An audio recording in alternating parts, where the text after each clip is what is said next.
Nagtungo si Senador Tulfo sa Overseas Workers Welfare Administration (OWA) office sa Hong Kong noong April 20 kung saan nagaganap ang absentee voting para sa mga OFWs. Dito ay nagkaroon si Idol ng oportunidad na personal na makamusta at alamin ang kalagayan ng ilang OFWs gayon din ang mapakinggan ang ilan sa kanilang mga hinaing.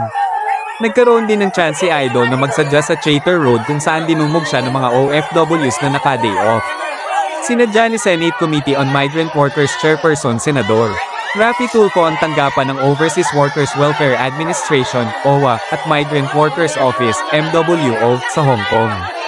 Ito ay pagkatapos niyang makatanggap ng sumbong na dumarami ang bilang ng mga OFW sa HK na kinikitil ang kanilang buhay dahil sa problemang pinansyal.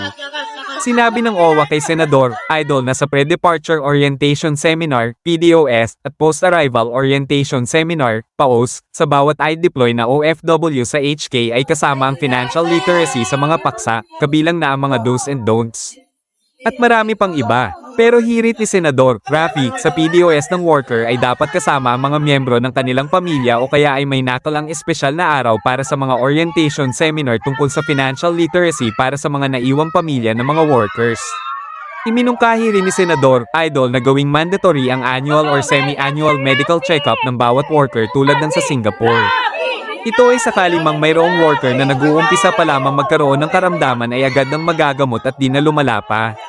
Napansin din ni Senador Raffy na walang direktang hotline dito sa Hong Kong na pwedeng tawagan ng isang worker na may personal na problema para siya ay may makausap, mapagsabihan ng suliranin at makapagbigay ng payo sa kanya. Ngunit ayon sa OWA, mayroon naman daw hotline sa Pilipinas na pwedeng tawagan mula Hong Kong ng sinumang worker upang kumausap ng isang trained psychologist kung kinakailangan.